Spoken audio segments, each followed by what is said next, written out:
Thanks, Jiddu. Jiddu, I wanted to ask if it's halal to buy lottery tickets. They're so cheap and we could make a lot of money. I don't know if it is halal or haram, but never think about something like that again. Okay, I was just asking. Jiddu. تعبتني, what do you want now? I just wanted to ask if Sweet's beef gelatin is halal or haram. You're supposed to check it before buying it, not after. I don't know if this is halal or haram. Okay. Jude. What now? I am trying to relax. Why do you keep asking me? تعال هنا الخاطر الله. Just go watch Ahkam SOS. Any question you have, they can answer you. You can call them, message them, anything. Ask as much as you like. They can answer any question from any marja, okay?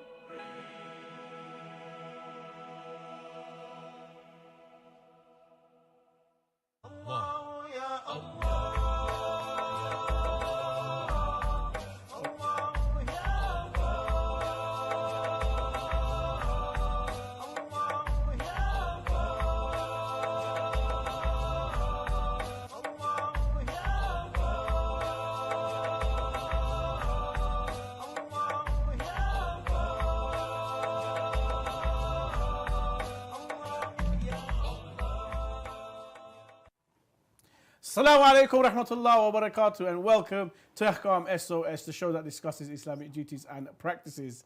This is a live show. We take in all of your questions. So if you have a question in regards to any Islamic topic, please send them in via the WhatsApp. The number should be there on the bottom. You can scan the QR code there in the corner. If you're watching on Facebook Live or you're watching on YouTube, then put it in the comment section, and inshallah, the technical team will send it to my handy iPad here, and myself and the Sheikh will be able to discuss your question. I'm your host, Shia, and joining me is Sheikh Ali March. Assalamu alaikum, Sheikhna. Alaikum assalam. How are you doing this evening, Sheikh? Alhamdulillah, fine.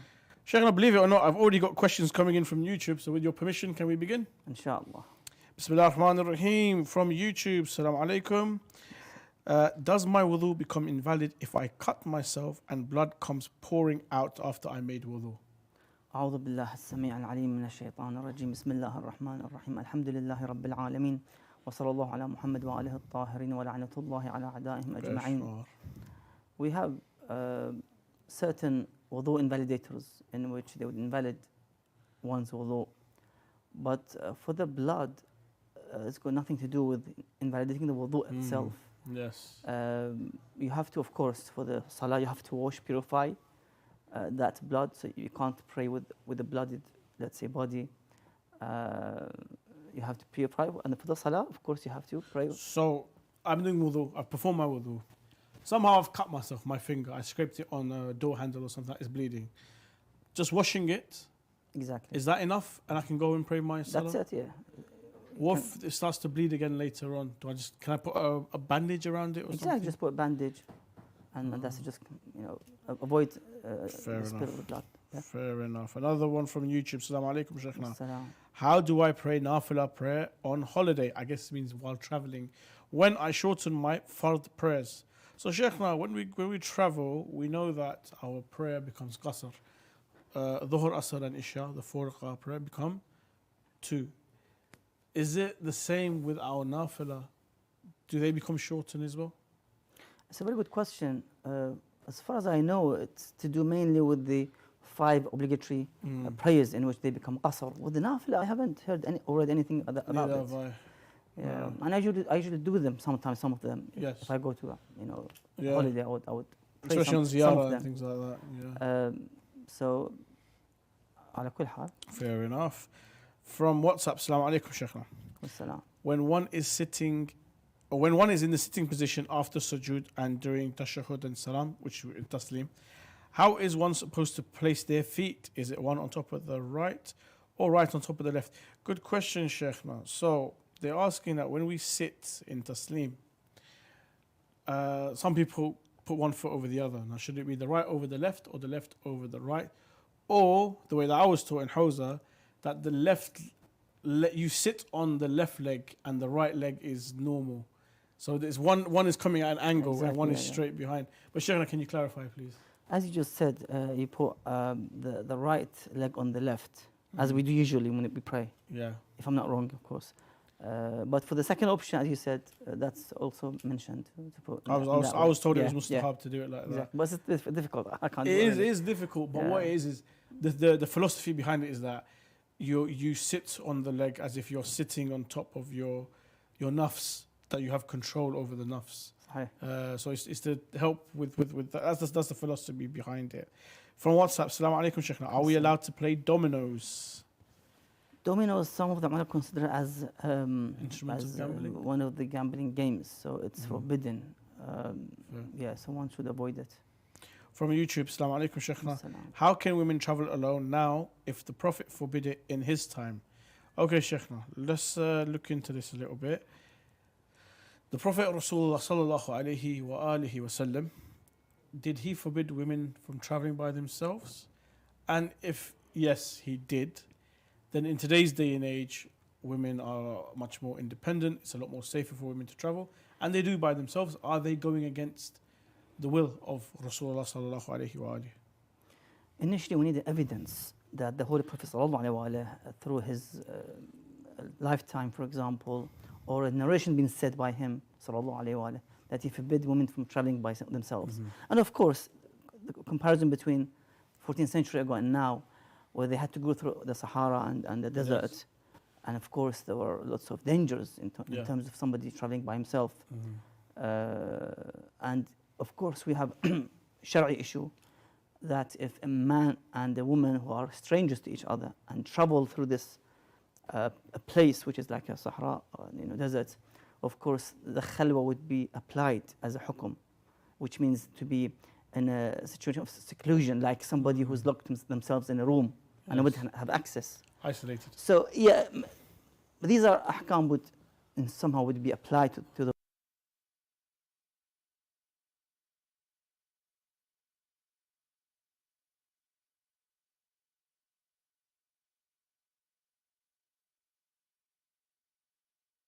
You have 200-300 people with you, for example. So it depends really on the situation. So for the to be banned from traveling by themselves on those days, ladies, we have to see evidence that did the Holy Prophet ﷺ forbid. Is it because of this situation, because of the dangers in the middle of the desert? Sometimes a ruling is for a certain period as well. Exactly. So maybe that time has been lifted, maybe because the reason for the ban or the reason for the law is not there anymore, because of safety. But it's really safe for women to travel. I mean, what the scholar says today, that if even today, if they want to go to Hajj, for example, to ziyarah, or let's say study or work abroad, if they are, of course, secured and protected in somehow, they are sure that there's no harm would be on them. Of course, they are allowed to travel by themselves. Yeah. From YouTube, Salam alaikum, Sheikhna. Are Cheetos that contain enzymes haram? If you could tell us what the enzyme is, then we could probably get a better idea. Sheikhna, enzymes are normally catalysts that help speed up reactions, but they use certain things in Cheetos. I guess can't really tell unless what the enzyme is made from. We can't really answer this question. Can you let us know what enzyme it is? They have to ask the company itself. So call the company. Is it animal derived, let's say, enzyme? Is it part of the animal fat? Yeah. An animal which was slaughtered in haram method, for example. Yeah, that'll be better for you. From YouTube, Assalamu alaikum, Sheikhna. Salam. Was Ammar ibn Yasir, rahmatullah alayh, killed by a companion? He was killed by one of the Muawiyah's soldiers in the Battle of Siffin. And I visited his grave many times before the situation of war in 2011. So Battle of Siffin, is that near Basra? it's in a city called Raqqa, Okay. which became the base of ISIS in that time, I about see. 9 years ago. So yeah, I mean, it was a great trip. Is this in South Iraq? North Iraq? No, it's in North Iraq. North It's Iraq. on the border of Iraq. Battle took place. Yeah. And what is this? Assalamu alaikum, Sheikhna. Wassalam. Is Halloween haram, the act of only getting candy without celebrating it? Okay, someone wants to know that there's a celebration going on, non-religious, Some may say it is religious, some say may not. And they're giving out sweets and so forth. Are we allowed to go and, take the sweets and eat? You see what the scholar says in overall, anything that would promote the corruption, promote the deviant thoughts and creeds, that would be, of course, forbidden. But it's just to celebrate, let's say, sometimes you do a Christmas gathering with your family, you invite your parents, siblings, for example, for a dinner, for example. It's like a Salatul Rahim. Yeah. You turn it from a celebration to a Salatul Rahim, for example. And you get the thawab, inshallah. But not for the purpose of promoting, let's say, the batil and so forth. Here in the UK, Easter is very big and there's chocolate eggs everywhere. So if we come to work and people are giving us chocolate eggs, are we allowed to accept? There's no issue with it, as I've said, as long as it doesn't promote in somehow. When it reaches the stage of promoting the falsehood or batil, as the ulama mentioned, then you have to stop. Let's say going to the church and participating in all that process with the cross, the whole process. Then things would be different in terms of the hukum. From YouTube, Salam alaikum, Sheikh. Salam.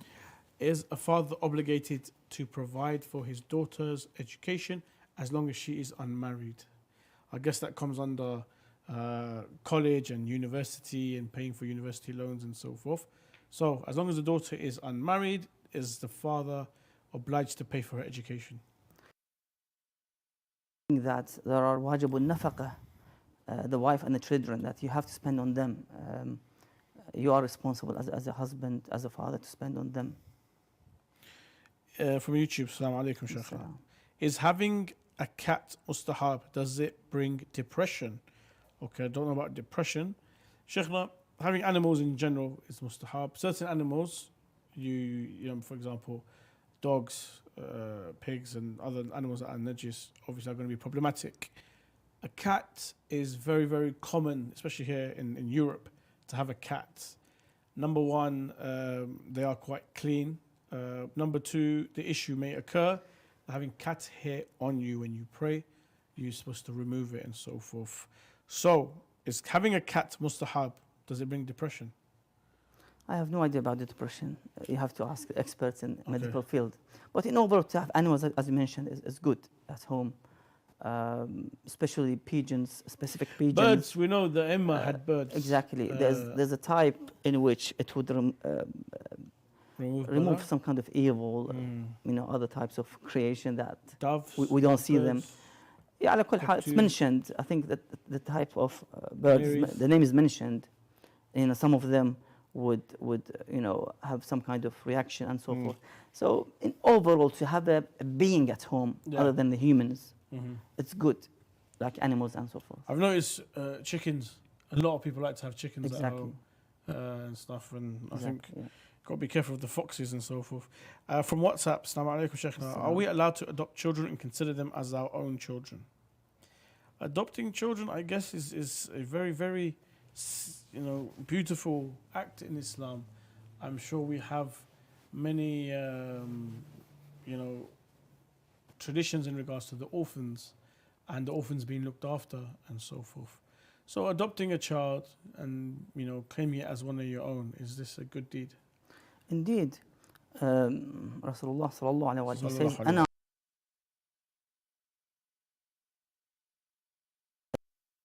He would point with the two best fingers that he would be next to me, near to me in paradise, inshallah.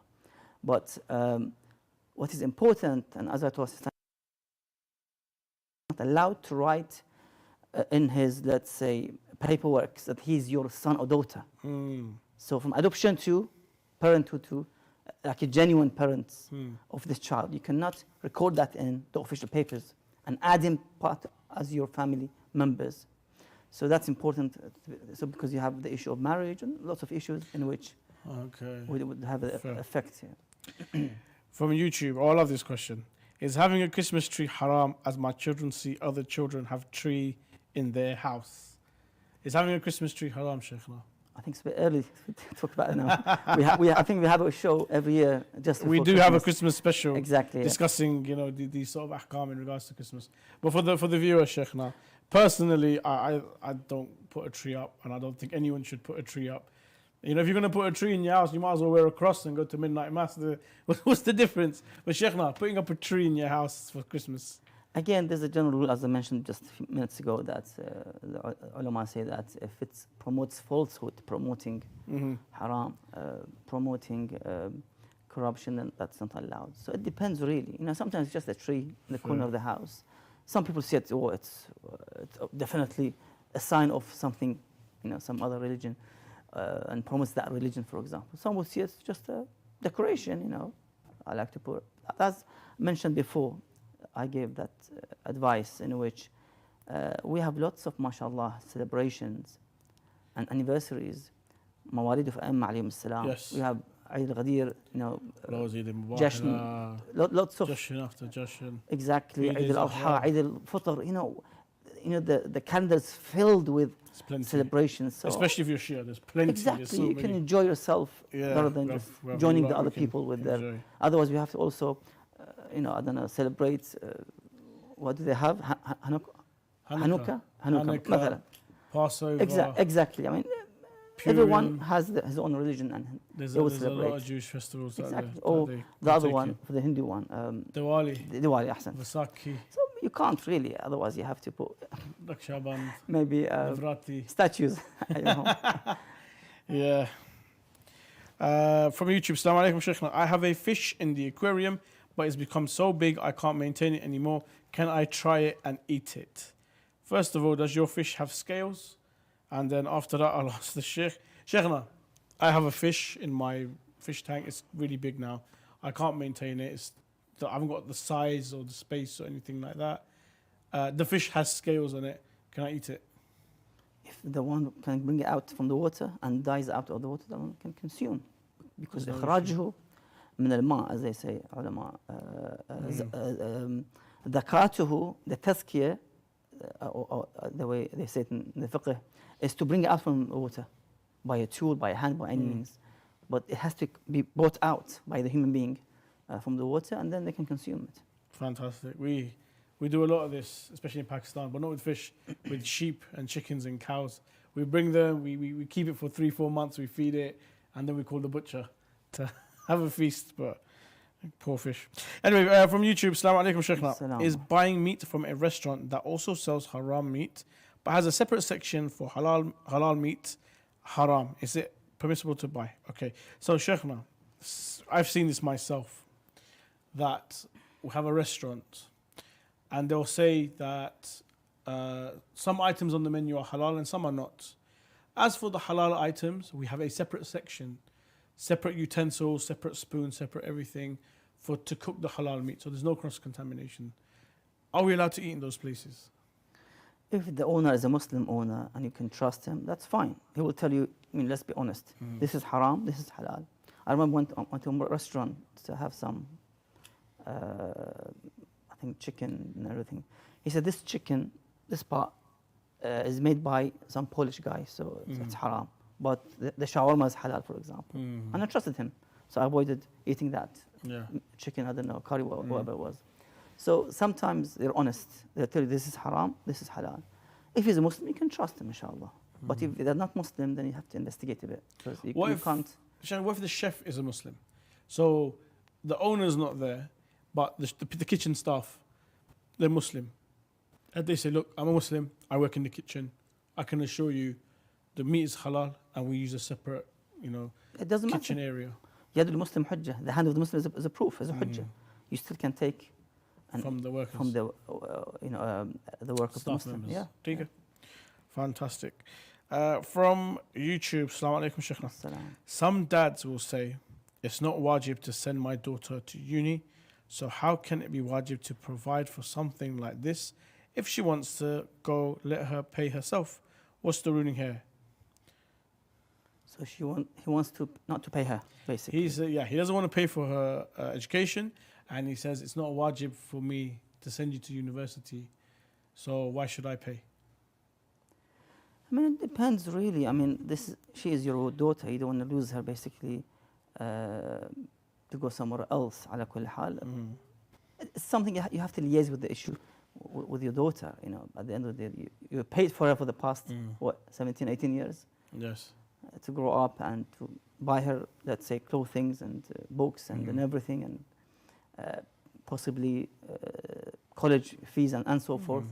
But now, I mean, as moral duty, one should continue to support his children. Fair enough. You know, From WhatsApp, if I offended someone or committed a minor sin using someone without their knowledge, if I want to ask them for forgiveness, is it okay if I don't tell them what I actually did and just ask them, emphasizing they forgive me for of the things I did to them, and one they know and the ones that they don't? does it mean by the means of ghiba, مثلا, backbiting, or something else? If I offended someone or committed a minor sin using someone without their knowledge, that's what it says. In overall, if one can reach that individual and ask for Forgiveness, the forgiveness, of if course, I have that would wronged be you great. with your knowledge or without your knowledge, is that enough? Can I say Sorry? that? If I, let's say if I came up to you, Sheikhna, say, Sheikhna, please forgive me for any wrongdoings I've done to you, whether you know about them or you don't know about them. Is that okay? In overall, one should go back to the individual you have actually spoke against on their back, or la samah Allah, oppressed that individual, to ask for the forgiveness. Some scholars would say if you can't, it's really embarrassing, it's difficult, you expose yourself, for example, say istighfar.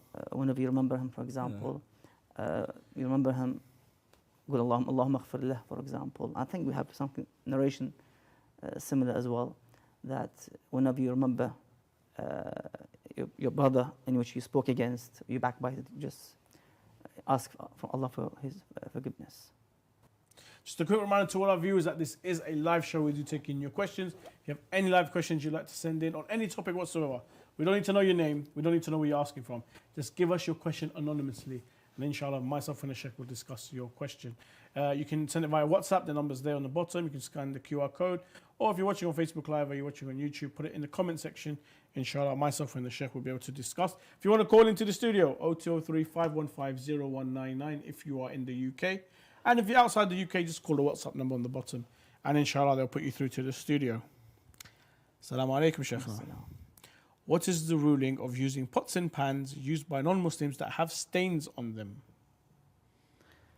If you know that they have touched them, for example, with wet hands, for example, moisture, substance, of course, they become najis now. Again, if they are Ahlul Kitab, some ulama would say they are pure and tahir, no issues, like Sistani and others. If not, non-Ahlul Kitab, other than Ahlul Kitab, atheists, and so forth, of course, you have to purify it if you know that it is najis. Because the rule is, كل شيء لك طاهر حتى تعلم أنه نجس أو قذر بعينه. So everything is pure unless you're certain that it is impure and najis, then you have to avoid it. Another question here from YouTube. Assalamu alaikum, Sheikhna. As-salam. Can I do mut'ah with someone who doesn't believe in God? No, the marriage in overall, be it a short or long-term marriage, is allowed with Muslims and Ahlul Kitab, with, of course, conditions and terms. So other than Ahlul Kitab, it's not allowed. So that's the problem. Many would say, some people approach me, although they are Christians, originally from their parents, but they don't believe in God. The youth, the girl, for example, she's 18, 19, she doesn't believe in God. So that's the issue. So it makes it a bit difficult. So in this case, you have only allowed to marry the Muslim woman or a Kitabi woman from Christians and Jews and Zoroastrian. Sheikh, now we're going to go to a short break. Join us after the break as we continue answering your questions here on Ahkam SOS. I have a question regarding keeping pictures of Is it scholars permissible at to home. plant trees by or Was over Islam the established based on peace and Is it non-violence? permissible to collect donations for charity projects from Is it individuals? permitted to consume canned food imported from non-Muslim Is there countries? an issue for men looking at non-Muslim women? To have your questions answered live, WhatsApp us on +44 7415 092155.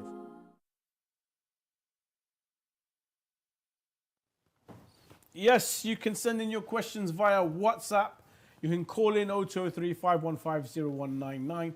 If you're watching on Facebook Live or you're watching on YouTube, just put your questions in the comment section.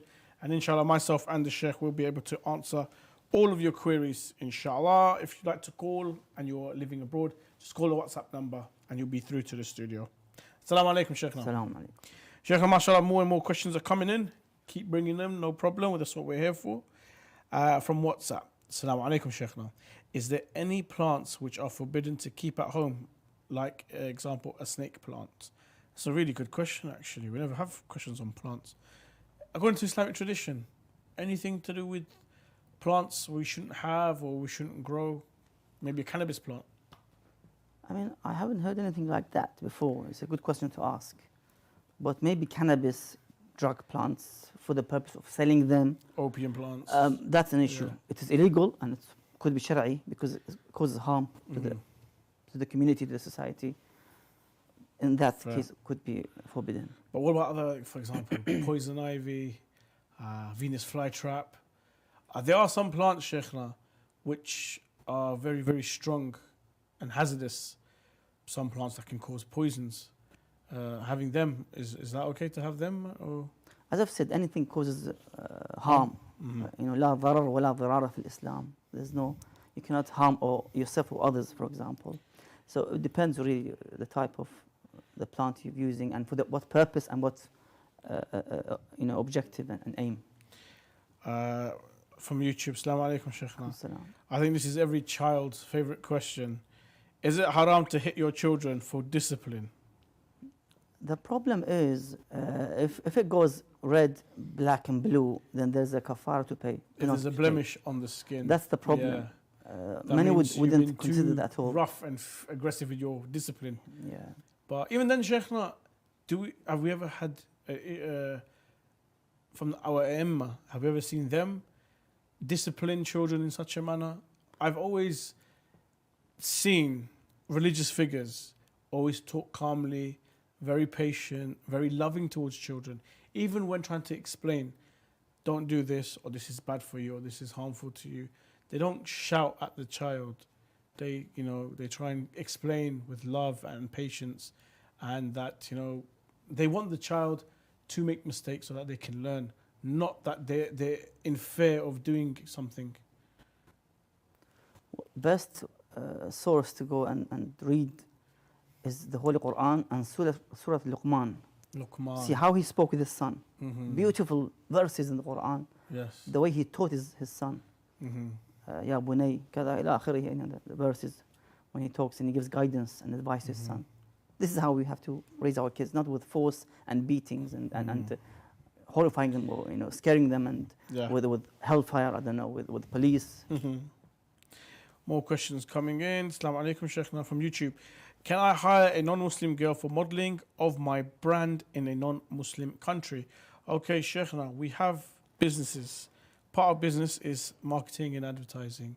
So using a non-Muslim girl or non-hijabi girl to promote perfume, food, clothing, cars, whatever, law services, is that okay when they're living in a non-Muslim country? It's a problem. Yeah? Yeah, ulama would have their say on it. Yes, it's a problem. Okay. From WhatsApp, Salam alaikum. I have a question. Are we allowed to listen to Nohe when we take a shower? Fantastic question. But why not, Sheikhna?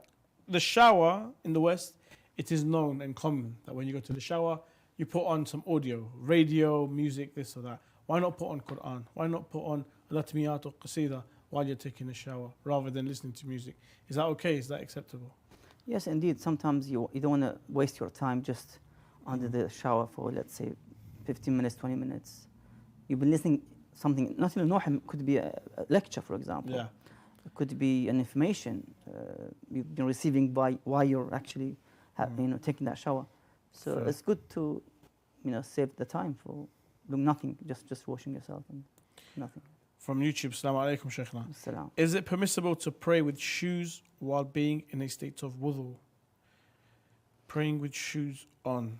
No, in the fiqh of Ahlul Bayt alayhim salam, you cannot pray with shoes. Regardless if they're clean or dirty, doesn't matter. Najis or tahir. You have to make sure that your feet touches the ground. The with toes. The socks, the socks they have should to be touch fine. the ground. But if there's a big gap between barrier between your feet and the ground, then that's the issue. Okay, yeah, that's fair. Makes sense. From YouTube, is it permissible to apply for spouse visa to move to the West from a Muslim country? I don't see why Islamically they wouldn't allow it. But Sheikhna, I got married. Let's say I got married in Pakistan. I've come into the UK now. Is it okay for me to ask for her to come over and fill out all the immigration application forms and do the whole process to bring her over? There's no objective, there's no issue with it, as long as she preserves her hijab and her modesty and her faith. Why not? You can, migrate and move to any country you want, but as long as you preserve and you observe your hijab, your faith, even the husband, if it's the opposite, for example. From YouTube, Salam alaikum, Sheikhna. How do we uphold kinship and non-mahram relatives like cousins? Can we talk or give salam? Okay, how do you uphold kinship with non-mahram relatives? Very good question. Kinship, Sheikhna, is like relations between your brothers, your cousins, and so forth. So I have cousins who are females. How do I maintain my hijab with them? Can I say salam to them? Am I allowed to have conversations with them about family matters and things like that? Or should I be, totally separate and not interact with them? Yes, indeed, your rahim. But it should be done with a formal, let's say, professional conversation, and not banter or cracking joke and so forth, which causes, of course, haram. Fair enough. From YouTube, if my wife is a Christian, can she go with me to Hajj? Oh, good question. Very good question. Sheikhna, I've heard, I don't know if this is the actual ruling, but non-Muslims are not allowed in Mecca and Medina during the Hajj period. I'm not sure if this is an Islamic ruling or if this is a Saudi law. However, Sheikhna, can a non-Muslim, my wife is Christian, I want to go Hajj, she wants to come along, maybe she wants to perform some of the rituals, is she allowed to come? We have a general rule for those who want to enter the mosque, any mosque, and mainly the Mecca and Medina mosque as well. If one is in the state of janaba or the monthly cycle, he or she cannot enter any mosque and stay in that mosque. So that's the problem with the Muslims themselves, in which this is hukm shar'i. They can't enter without purifying themselves, and then they can, after the ghusl, and the end of the period, they can actually, after washing, they can enter their mosque. The same applies with the non-Muslims. A non-Muslim cannot enter into the mosque, normal mosque, let alone Masjid al-Haram and Masjid al-Medina, which are more sacred, of course. And praying there has lots of thawab and reward compared to other mosques in the world. So yes, that's the problem. And if she is not Muslim, that's a Shari'i issue as well. Just a quick reminder to our viewers, we are taking in your questions. If you have any questions you'd like to ask, please send them in via the WhatsApp. You can scan the QR code. You can send it in via Facebook Live and YouTube if you're watching there. You can ask any question you like on any topic. If there is a specific marja that you follow, no problem. Give us the name of the marja. We'll go and we'll research and try and find the actual fatwa in regards to that topic. We have access to all of the official representatives and the official offices of our Grand Maraja in Najaf, Karbala and Qom. So please let us know if there's a question in regards to a marja, a specific marja. If we can answer it, we'll answer it. If not, we will get in contact with the official representative and get you your answer for the next episode. Assalamu alaikum, Sheikhna. Salam. From YouTube, do I need to say iqama twice if I'm praying Dhuhr and Asr together? Yes, you do. One before each prayer. Yes, for the Dhuhr prayers, you start with Iqamah. Yeah. When you finish the Dhuhr prayers, you do the tasbihat and everything. You stand for the Asr. Again, you start with the Iqamah. Yeah. And go into yes. it. Each salah separate. From WhatsApp, tomorrow make my father 4 years. Okay, tomorrow is an anniversary when my father has passed away. What should I do for him? Very nice question. Sheikhna, for our marhum, we have the anniversary and so forth.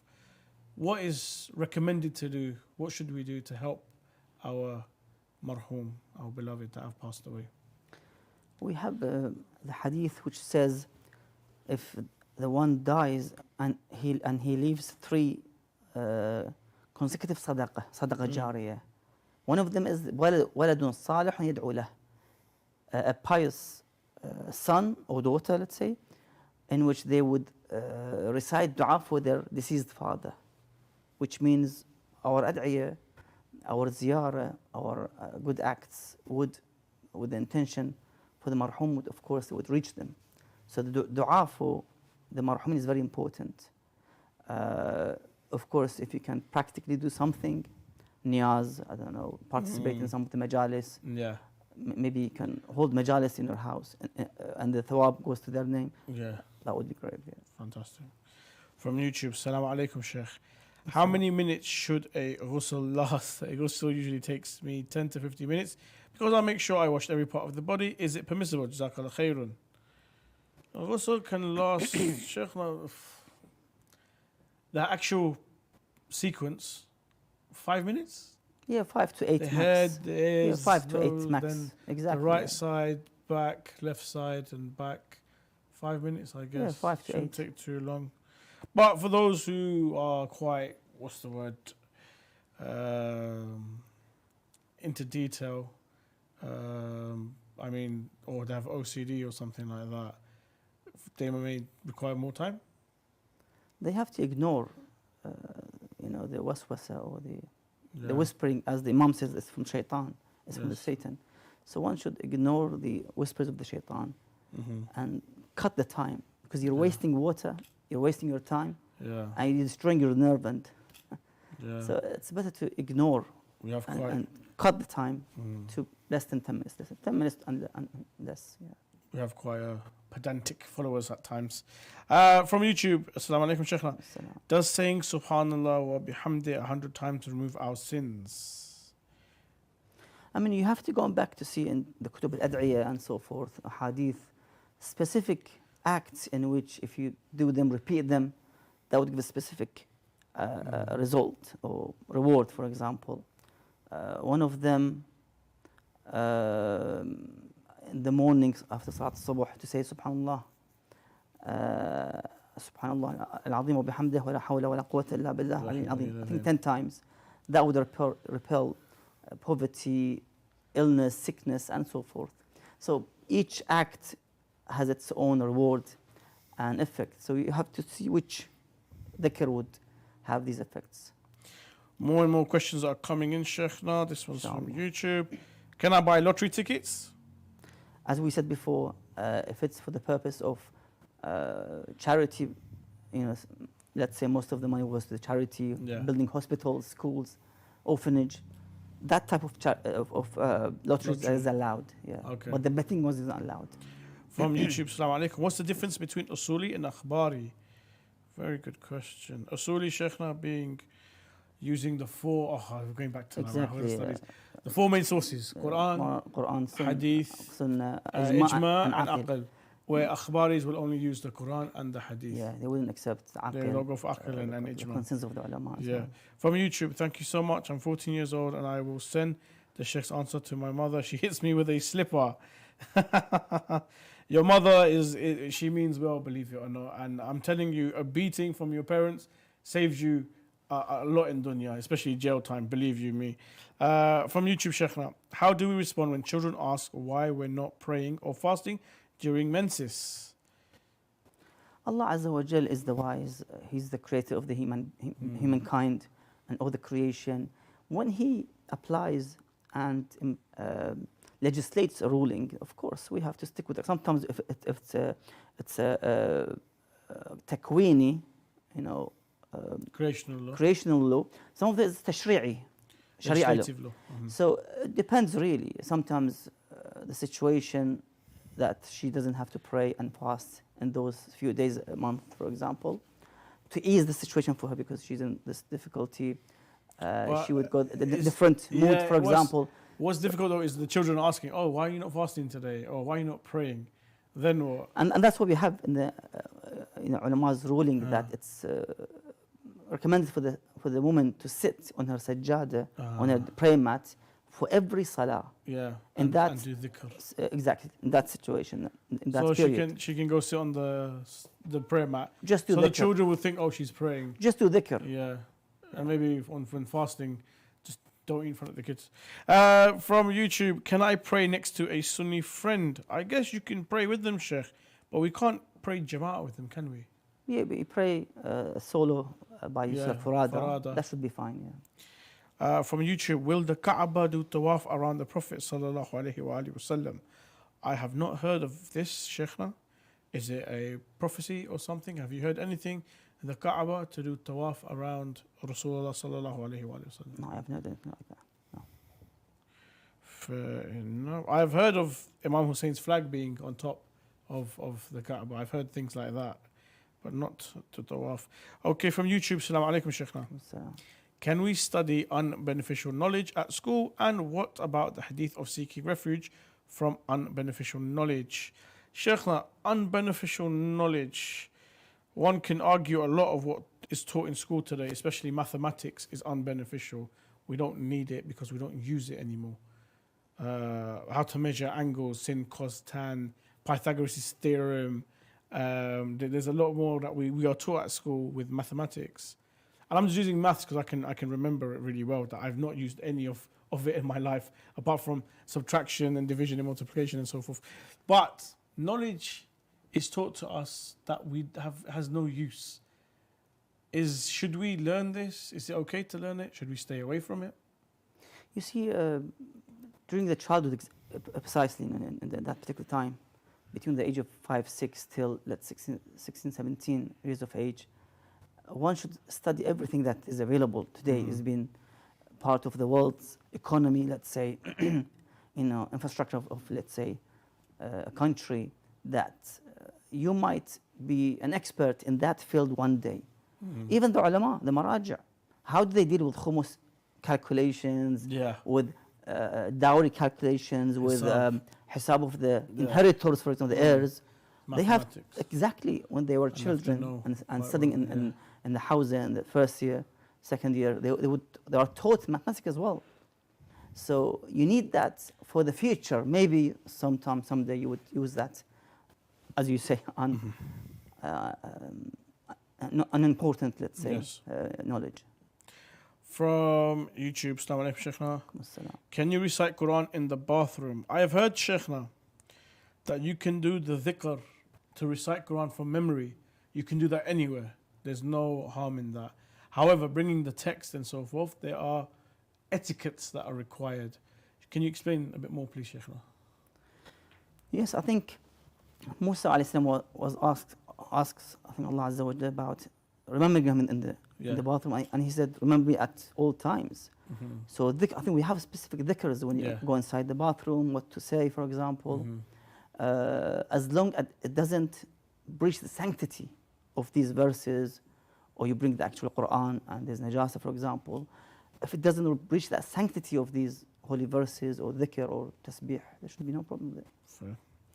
From YouTube, Assalamu alaikum, Sheikhna. If a poultry separates me and my friend, is it sunnah to say salam when we reunite? I think it's the sunnah to salam to any Muslim, isn't it, Sheikh?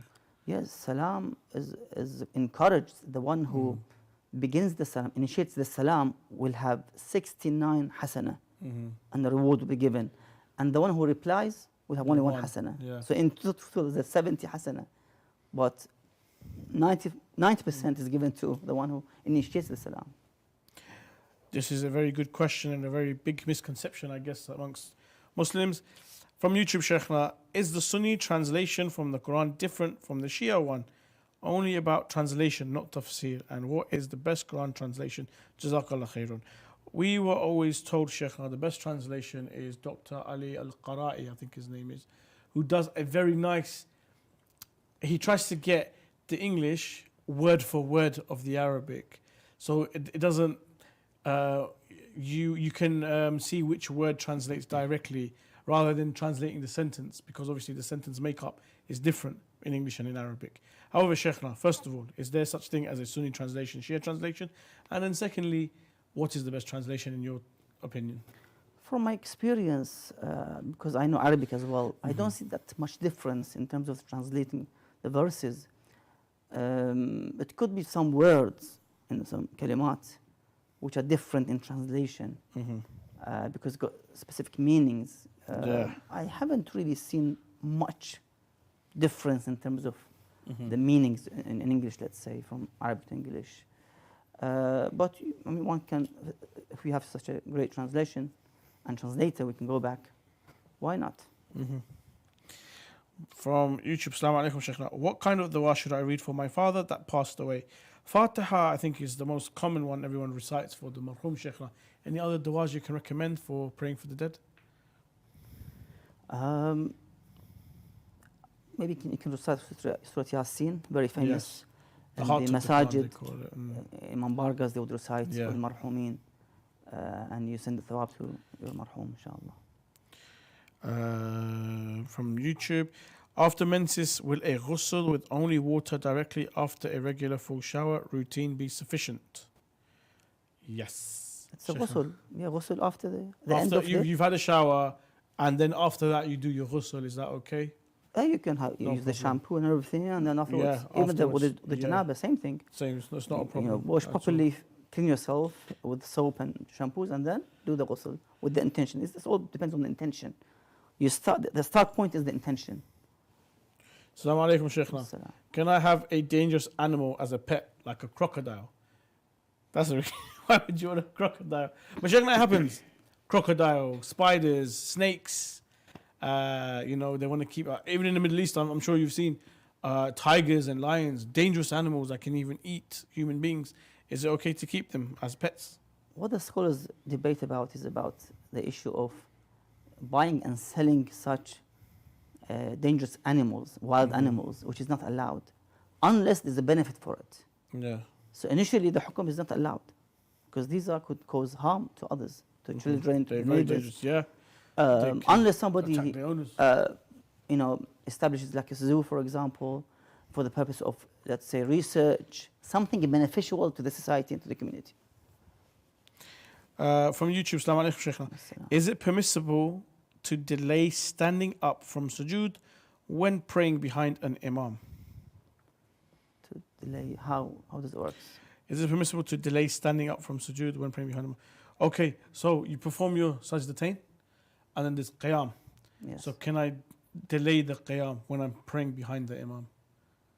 I mean, one of the conditions when you pray, you have to sit after your second sajda, and then you get up.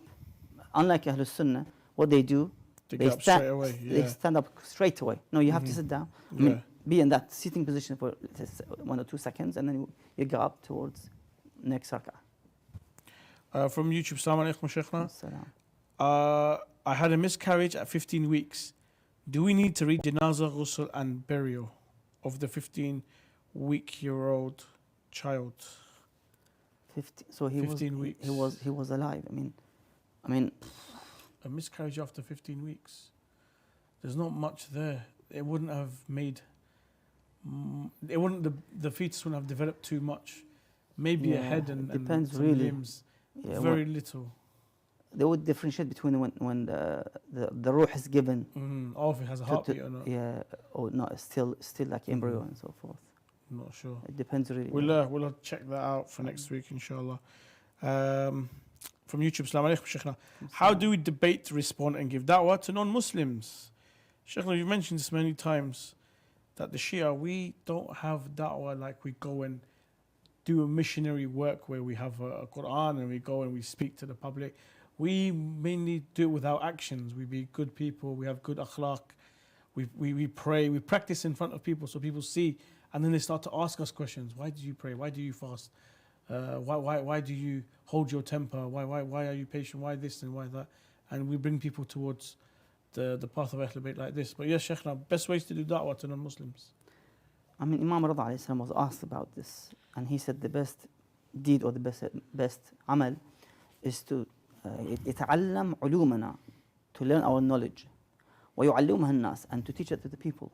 So we try to read books, read the ahadith of Ahlul Bayt, listen to the lectures, get that broad knowledge, basic knowledge about Islam, about Ahlul Bayt, about the Quran, and try to, of course, to spread it as much as you can through the social media and the world of internet and the web and so forth.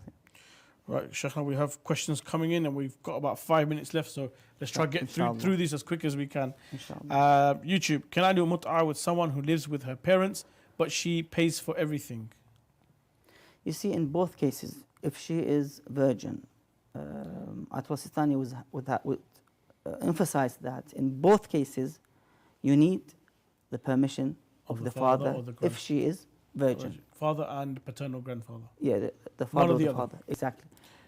You cannot marry somebody who is virgin and without the permission of the father. Okay, next question. Assalamu alaikum, Sheikhna. Tell me about the English Quran writer I can buy.